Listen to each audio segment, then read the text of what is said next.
Triple negative breast cancer is considered the deadliest form of breast cancer. It's harder to treat and more likely to return. Catherine Cooke was diagnosed last year and told the drug that could give her the best chance of survival, Keytruda, wasn't funded for her early stage cancer. That's why today she's handing a petition to Parliament calling for the government to make the drug available to others like her. Catherine joins us now. Good morning. Thank you for coming in. Good morning. Thank you for having me. Can you tell us about how you first found out about your cancer?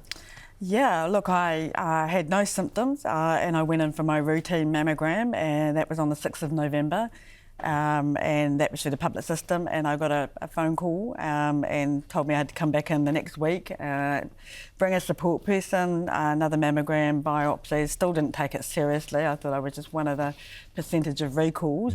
And then even going back again, I still didn't take it seriously. And on the 20th of November, I was diagnosed with triple negative breast cancer. And it was quite an interesting way of being diagnosed. I got told by the nurse, take your time to find a surgeon to go on the journey with you, you know, even if up to 3 weeks. And when I left there, I realised I don't have 3 weeks. No. Picked a surgeon straight away that night, and she saw me early the next week, and she'd had a multidisciplinary meeting with an oncologist, and met with her straight away. And then it was just a whirlwind of I can't, like a roller coaster, PET scans, portacaths, the whole lot, and also finding out whether I was going to qualify for Keytruda, which is the only line of defence for my type of cancer. So what were you told about your treatment options? My treatment options was always going to be chemo. So there's a 12-week chemo and then another chemo treatment every 3 weeks. But Keytruda was the key part of what's called Keynote 22. It's known to be effective. As you've pointed out, triple negative is actually incurable and it's hard to treat.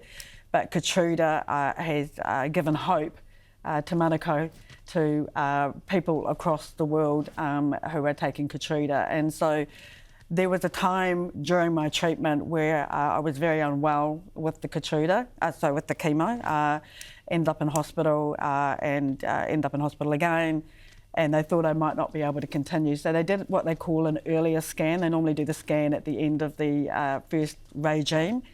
And what I can tell you is that the tumour had almost just about gone from having had the Keytruda and the chemo. At that point, the only thing left was the housing unit. The reason I've had to continue with the treatment is because the housing unit's still there. So who is Keytruda available to and how expensive is it? Well, that's an interesting question. It's available to advanced stages, but there's a criteria. So when I saw my oncologist, she said to me, we'll get the scan done. And on one hand, I was hoping, gosh, I hope my tumour size is enough that I'm going to be able to get in advance to get the funding. And then on the other hand, I'm like, I don't want to be that sick. You know, there's no chance to come back from advance. And so there's a whole range of questions that come up of common sense and business sense. So I've been saying to the government and canvassing them and saying, if you fund Keytruda at early stage triple negative, you'd have less people in the advanced stage. The government also talks about reducing mental health in our country. The mental health issues that are caused by people going through what I'm going through, not just me personally, but our families, our friends, our colleagues are all impacted.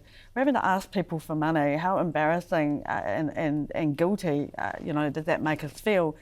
There'd be less burden on the health system, less burden on the welfare system if you got people well earlier. Can you give us an indication about how much it actually costs to pay for this drug for treatment? Yeah, look, it's variable depending on the amount of courses of treatment, but you're looking, I've got 17 treatments at $8,000, so that's $117,000 that needs to be paid out. Now, I was fortunate that my friend, a midwife, and my daughter created a Give a Little page, but I was lying in bed shortly after it started. I was really unwell.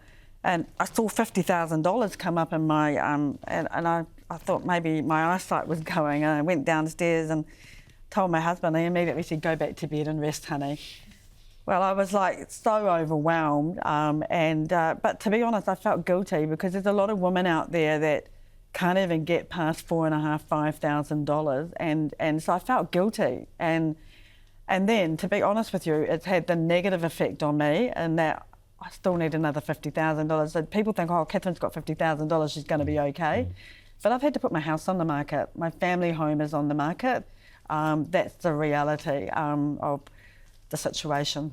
What would it mean to people like you to have this drug funded, for the government to take this under consideration and have Pharmac fund it for people? Well, what it means is that we have certainty for our future and certainty to be able to work and be taxpayers to be able to fund the money back. I'm not sure if you're aware of it, but the other travesty on this is that I'm self-funding a drug that I need, the only drug that can actually help me, and there's GST on it. I'm having to pay GST, so every time I pay money, 15%. And look, I don't begrudge give a little. It's a system that is there to help us, but they take money as well. I need every cent. People like us, we need every cent. You know, the other question is the people that are not getting Keytruda. I went up and down the country. I'm sick as a dog. I'm connecting with every Facebook group. And I went up and down the country, and the stories that are coming back are just absolutely mind-blowing. People being told they don't qualify. What do you mean you don't qualify? Well, they were never given the option to self-fund. So then there's other people who are saying, you know, I chose not to do Keytruda because we can't afford it. So now I'm actually writing goodbye letters to my children. And then you've got other people saying, why is my life more insignificant to the woman across the ditch? I'm also part of a group called the Triple Negative Group for Australia and New Zealand. And our sisters in Australia are absolutely like, this is appalling. So the question I have is, 2 years ago, this was recommended for funding. It was recommended by Pharmac advisors.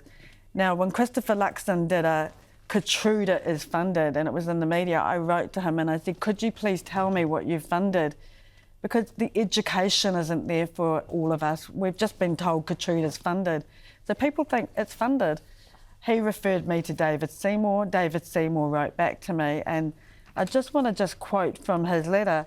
He basically says in his letter that, yes, he's the minister, but he doesn't get involved in the decisions that Pharmac make. Yes. So my question is, who's making these decisions? Because if Pharmac are not in government, surely the Minister of Finance, Nicola Willis, would be open to my options of how to save money in this government. And then the Minister of Immigration, Erica Stanford, she goes and attend pink breakfasts. She's inviting people to come to New Zealand, migrate to New Zealand and become citizens here. Well, have you told them that once they become citizens, if they get sick, they're not going to be funded? You've got 17,000 signatures on this petition. I know you want to hit the 20 mark, and you're taking it to Parliament this afternoon. Good luck with that. I know it's taking every ounce of energy for you to be fighting this fight. So good luck with your cause, and thank you so much for taking the time to come in and join us in the studio this morning, Catherine Cooke. Yeah, I just want to say just finally, this is not the end of it. You know, I'm not here just to pass the petition over. I feel the weight very seriously. So I'm telling everybody in government that you will continue to keep hearing from me. And this petition won't help me. This is going to help all those others that are yet to be diagnosed, or the ones that actually haven't been able to afford it. So this is to give them te manako, hope, and to put value on their lives. They deserve it. They've worked hard in the community, and who is it for us to say who chooses to live and die? Catherine, thank you so much for joining us this morning. Thank you for your time, and thank you for your care.